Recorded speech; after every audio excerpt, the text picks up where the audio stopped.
طبعا صباح الخير او مساء الخير على حسب منطلق الفيديو. معاكم محمد اشرف في برنامج خمسه كوره، والنهارده طبعا هنتكلم عن اول يوم في ماتشات دوري الابطال، او عامه زي ما بتقول كده الناس كلها جايه تتكلم عن ماتش بروسيا دورتموند وريال مدريد. النهارده ريال مدريد بينتصر على بروسيا دورتموند رغم التشكيله الغلط، رغم كميه العك اللي كان موجود في التشكيله، رغم كارلو انشيلوتي نفسه اللي انا مش فاهم هو بيعمل ايه في مدريد، او هو زي ما بنقول كده مش لاقي صفه في الفريق. ريال مدريد النهارده بيغلب دورتموند 5-2، بيقدر يحول تاخر في النتيجه في الشوط الاول من 2-0 ل 5-2 في الشوط الثاني. ليله تالق فيها فيني جونيور، ليله تالق فيها تيبو كورتوا، هم الوحيدين اللي من ريال مدريد اللي تقدر تقول عليهم كانوا على جد الحدث النهارده. وزي ما بيقولوا كده في ليالي الابطال لا مثيل للريال، او انا بحب المقوله الثانيه 90 دقيقه في ملعب البرناميو ليله طويله جو على اي منافس. ريال مدريد النهارده بيكسب بالتيشيرت بس، مش اكتر ولا اقل. طبعا زي ما بقول لك في اول الفيديو ما تنساش تعمل لايك وشير وسبسكرايب للقناه وفعل جرس التنبيهات عشان يوصلك جديدنا اول باول. معاكم محمد اشرف في برنامج خمسه كوره، ويلا بينا نخش في التفاصيل على طول. طبعا زي ما قلت لك في المقدمه، يعني هو الحاله الوحيده النهارده اللي انشيلوتي المفروض يشكر ربنا عليها ان هو بيريز حرفيا كان المفروض يكون بين الشوطين. يعني حرفيا كده كان المفروض ريال مدريد يطلع قرار اقاله كارلو انشيلوتي، ونشوف بقى اي حد اي حد هيمسك ريال مدريد دلوقتي هيبقى احسن من اللي بيعمله انشيلوتي. انشيلوتي النهارده كان مصمم انه يبين انا مدرب غبي، فاهم؟ انشيلوتي السنه اللي فاتت كان كويس ما اختلفناش، انشيلوتي كان مدرب يعني ما تقدرش تغفل كريمه، بس انشيلوتي مع الفرقه دي مش عارف يطلع منها حاجه. عشان بس ايه نبقى واضحه، انشيلوتي النهارده عمل كل حاجه غلط في الماتش عشان ريال مدريد يخسر. لولا فينيسيوس، حرفيا لولا فينيسيوس وكورتوا النهارده ريال مدريد بالميت الشوط الاول بس. يعني انا بكلمك في الشوط الاول بس 3 4 دورتموند اللي هو ايه ده الطبيعي العادي، فاهم اللي هو ايه، ودورتموند بتلعب على الهادي كمان بس.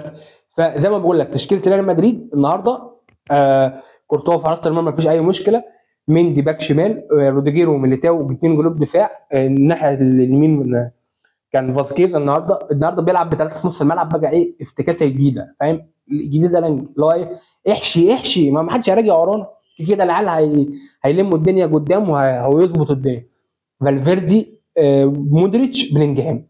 طيب انت تعرف حد من النهارده اللي اتفرج على الماتش يعرف ايه دور بلينجهام في الملعب؟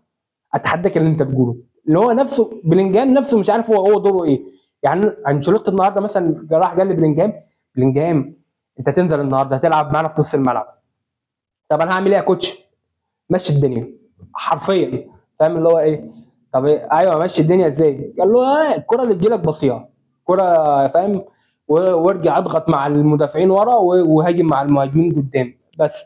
مودريتش النهارده وفالفيردي، مين الارتكاز ما تعرفش، مين اللي بيلعب قدام هينقل الفرقه لقدام ما حدش يعرف. طب مين اللي هيوصل للثلاث مهاجمين قدام؟ اللي بيعرف هيعمل حاجه يعملها يا جدعان، فاهم؟ وايه ومشي الدنيا كده وابتدى عشان الواحد ملوش خلق.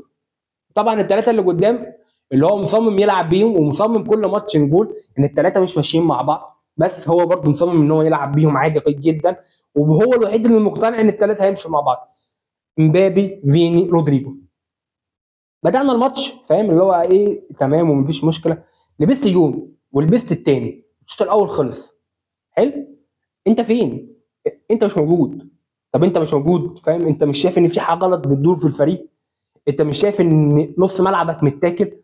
مش شايف ان خط دفاعك مستباح؟ انت لولا كورتوا الشوط الاول بس يطلع 3 4 زي ما بقول لك. انت لولا كورتوا، يعني كورتوا النهارده مطلع كورتين من المقص غير الجنين اللي دخل فيهم. فانت كنت مستني ايه تاني يحصل؟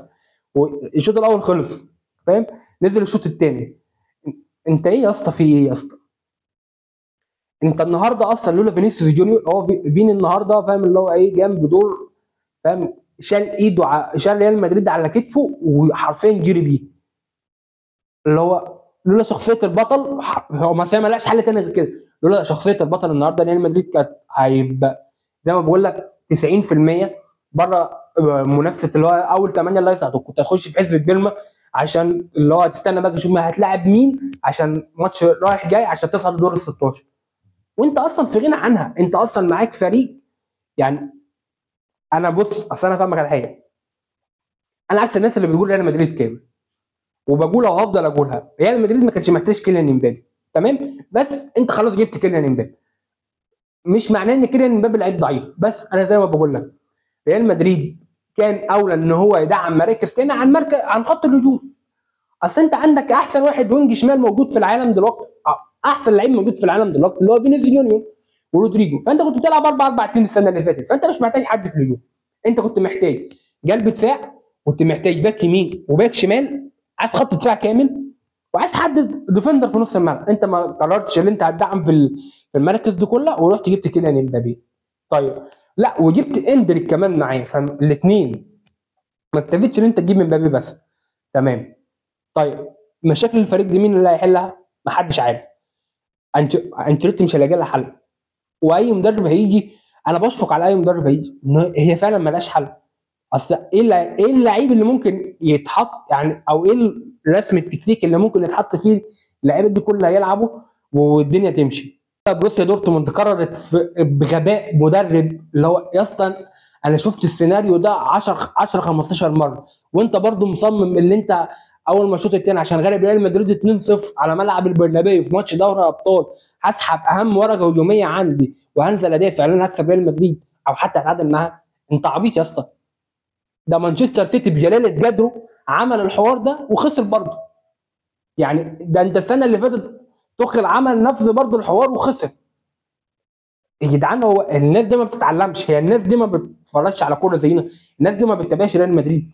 زي ما قلت لك في اول الفيديو، 90 دقيقه على البرنابيو امر صعب جدا على الفريق اللي انت بتلعبه، ما بالك بقى 90 دقيقه على البرنابيو وانت خسران. بص، انا معاك ان ريال مدريد وحش وريال مدريد ما يستحقش الخساره، بس ريال مدريد على ارضه ستيل ريال مدريد على ملعب البرنابيو، ريال مدريد صاحب البطوله. انا واحد برشلونه اهو بقول لك، بس زي ما بقول لك ريال مدريد شخصيه على ارضه ما بيخسرش بسهوله. ف... فانا مش عارف اصلا قرار المدرب ده خده ازاي، والتبديلات بتاعته اصلا غريبه النهارده، فاهم اللي هو ايه يعني. هم المدربين النهارده الاثنين بصراحه كانوا بيعكوا كتير، بس فزي ما بقول لك طبعا دورتموند لعب الماتش الاحسن، كان يستحق ان هو يكسب، لولا برضه اللي هو ايه، زي ما تقول لك كده اللعيبه اتخطفت، فاهم، بعد 2-2 حتى العيال بتروح ناحيه كورتوا، العيال لا مش شايلاها، فاهم اللي هو ايه، بيخلص بالكوره، بيبص اي بصيه عشان اخلص من الكوره وخلاص. اللي هو عدى اليوم خلاص، انا عارف من جواه. يعني انا اول ما ريال مدريد روديجير حط الجون قلت بس الماتش ده هيخلص 3-2. هي فتحت شويه، بس انا بقول لك من اول ما روديجير حط الجون انا قلت بس الماتش ده زي الفل كده، ايه 3-2 واتعشت، فاهم، هي معروفه، سيناريو جديد لانج ما حصلش قبل كده. زي ما بقول لك المفروض جمهور ريال مدريد يزعل اكتر عن الفوز النهارده عن المكسب، لان انت لو كنت خسرت النهارده مع الخساره المتوقع قدام برشلونه يوم السبت في الدوري الاسباني، كنت ممكن تلاقي انشيلوتي مشي وهتجيب مدرب يمشي نص الموسم ده، او هتجيب مدرب زي ما كنت بتكلم معاك بقول لك، فاهم. بس هي الفكره اصلا مين اللي موجود دلوقتي على الساحه ممكن يمسك ريال مدريد؟ الفكره اصلا زي ما انا بقول لك هو 90% 99% كمان ده اخر موسم كمان لانشيلوتي معاه. بس يعني يورجن كلوب دلوقتي ماسك فريق، فليك برضو خلاص ما بقاش موجود، زيدان هنقعد نلف في الدايره، انشيلوتي وزيدان، هو تشافي الونسو هيرضى يسيب باير ليفركوزن في نص الموسم ويجي يمسكك، او هو ما رضيش يسيبه اصلا السنه اللي فاتت ويجي يمسكك. بس هي دي الفكره.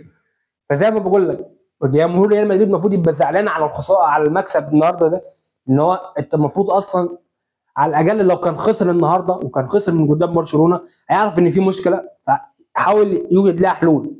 على فكره انشيلوتي زلق الزنجه دي السنه اللي فاتت برضه وقدر يوصل للحل، وما كانش بيلعب الاربع 4 السنه اللي قبليها، بس لولا الاصابات ولولا الزنجه بتاعته في الموسم قدر يوجد لها حل. فهل لو اتزنق تاني برضه السنه دي، هو مزنوق نفس الزنجه، بس هي الفكره ان هو بيكسب. هي دي الفكره اللي مخلى انشيلوتي مش عارف يفكر تاني، او مش عارف ومش عايز يفكر تاني، مش عايز يتعب نفسه. هي دي الفكره بس. فزي ما بقول لك ما اعرفش، يا ريت تكتب لي كمان رايك في الكومنتات موجوده تحت.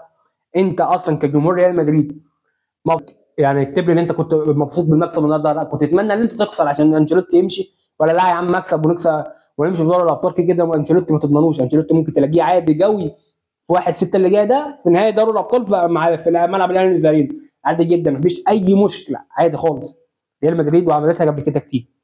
بس ده كان كلامنا النهارده عن ماتش ريال مدريد وبروسيا دورتموند. طبعا في اخر الفيديو ما تنساش تعمل لايك وشير وسبسكرايب للقناه وتفعل جرس التنبيهات عشان يوصلك جديدنا اول باول. كان معاكم محمد اشرف في برنامجكم 5 كوره، والسلام عليكم.